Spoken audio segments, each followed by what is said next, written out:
అండి, నేను మీ జబర్దస్త్ గడ్డం నవీన్. చూస్తూనే ఉండండి ఎంఆర్ న్యూస్. లైక్ చేయండి, షేర్ చేయండి, సబ్స్క్రైబ్ చేయండి. ఎంఆర్ న్యూస్ కావాలి. మీడియేటర్ మిత్రులకు అందరికీ నా నమస్కారాలు. కాకపోతే రియల్ ఎస్టేట్ అనేది ఇప్పుడు వచ్చింది కాదు. స్టార్టింగ్లో 20 ఫీట్ రోడ్ స్టార్ట్ అయ్యేది జనాలు లేనప్పుడు. 20 అడుగుల రోడ్డు నుంచి ఈరోజు 30 ఫీట్ అవి కన్వర్షన్ అయ్యి చేస్తా ఉన్నాం. కానీ దాంట్లో చిన్న చిన్న తప్పులు ఏదన్నా ఉంటే అవి సవరించుకొని ఇప్పుడు నుడా అప్రూవల్స్ వస్తున్నాయి.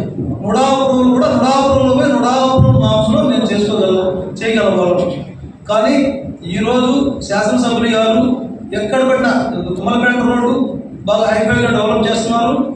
ఉదయగిరి బ్రిడ్జి హైఫైగా డెవలప్ చేస్తున్నారు.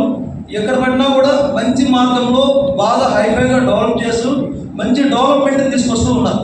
కాబట్టి మేమందరం కూడా అదే విధంగా అన్నీ కూడా నుడా అప్రోచ్ పోయే చేస్తాం.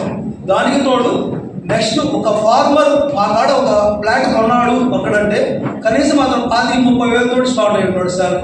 25,000 శాలరీలో అతను నెలకు 5,000, 3,000, 4,000 ఆపుకొని ఆ డబ్బులతోటి అతను ప్లాట్ మా కాడ కొంటాడు.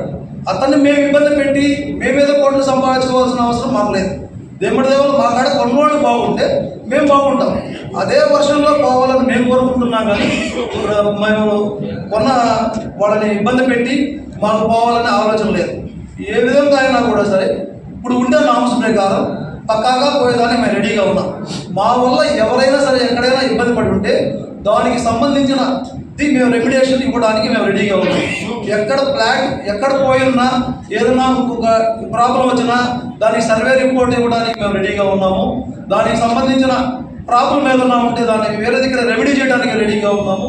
ఎక్కడ ఏ ప్రాబ్లం వచ్చినా కూడా మేము దాన్ని మాత్రం రెక్టిఫై చేసి ఇప్పుడున్న నామ్స్ ప్రకారం మేము ముందుకు పోయి గౌరవ శాసనసభ్యులు సలహా మేర తీసుకొని ఆయన సలహా మేర మేము ముందుకు పోవడానికి మేము రెడీగా ఉన్నాం.